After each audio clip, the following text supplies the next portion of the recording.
Now, Frank Zappa's likely favourite composer was a chap by the name of Seg3of3, and he's most famous for a piece of music called Ionisation. That's great camera work, isn't it? Okay, so what it is Ionisation is this incredible piece of percussion music, and it's for 13 players, and it's off the wall. Fantastic.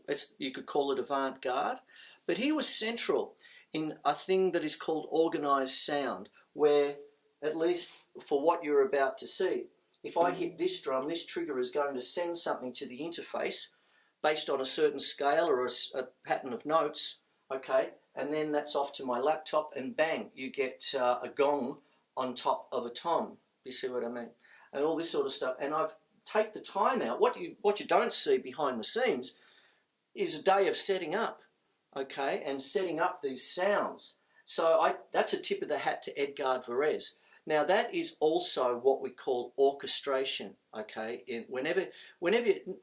Next time you see an episode of Game of Thrones, okay, or whatever, and it goes down to the credits at the end, okay, you'll see the composer of the music was Ramon Diwadi, I think, or something like that. Brilliant music. But underneath you're going to see orchestrations by Joe Blow, okay. He's the guy who says that'll work with the flute. This melody here will go with the low strings to make it sound menacing, you know, that kind of thing. And the orchestrator can make or break the composition, okay. And what he's doing is organising sound, okay. But 3 took it to another kind of degree, where he actually made solid, you know, foundations. Like he'll say this sound, or we'll always go with that sound. That sound will go with here, and all that. And he'll set it up for every different kind of instrument or section, if you will. And he was essentially Frank Zappa's favourite composer. It's off the wall, but go and listen to it, okay? When you're listening to things like Frank Zappa's Yellow Shark album, which was his last album before he passed away. There's a lot of posthumous albums, but that was the last one in his lifetime. He was very sick when that album was being made, with the Ensemble Moderne, who have been on my show. But what happened is that you can plainly hear the influence of 3 throughout his work, even back to 200 Motels, the early stuff. Just brilliant stuff. So that's Seg3of3. Now, I've got here The Rite of Spring by Igor Stravinsky, the full score. I had to study that for Year 12. What are we studying now for Year 12? Okay, sort of thing. I think it's a tad, I hate to say it, but I think it's a tad dumbed down, unless you've got the right school. But that's what we had to study, that whole thing. Learn to read. You know, that kind of thing there. Igor Stravinsky, Rite of Spring. I still refer to this. That is one of the most incredible pieces of music you'll ever want to hear. Okay, it's heavy metal and classical. It's everything you want.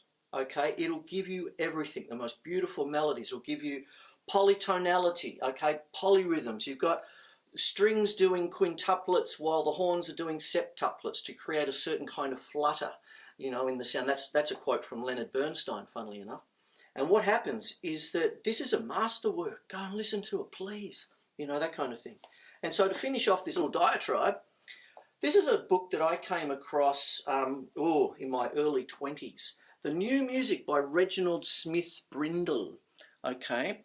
And what that is that explains things like John Cage and Stockhausen and all the new music, like exactly as it says, but things like integral serialism and everything, all those advanced techniques, okay? And that's just an introduction with musical examples. So just hit YouTube, it's all there, you know, that kind of thing, and have a listen to some of these things. This is a little bit of a longer little diatribe today, because what I wanted to do is sort of show you where I come from with the drum set, so I can pass on information to you. And today I'm using props, I'm using books. Please chase them down. Okay, so there they are.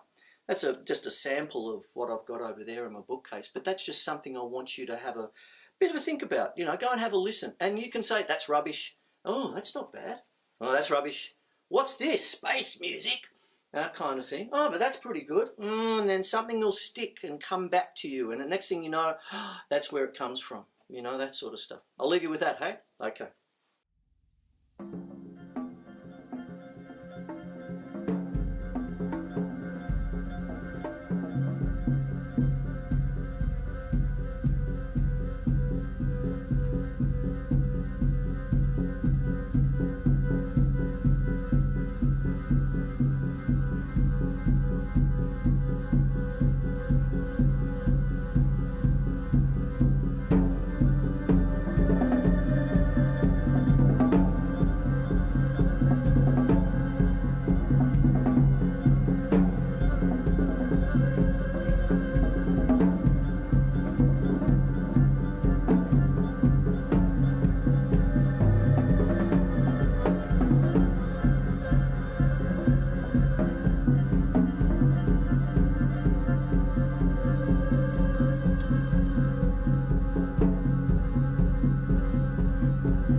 Okay, that was my show tonight. I hope you enjoyed what I did. It's all about creating things on the drum set through samples, triggers and everything else, and with that giving you a little bit of background and an idea of how I go about things, and so that maybe that's a way of how you can go about things, learning something, a little tidbit of something new.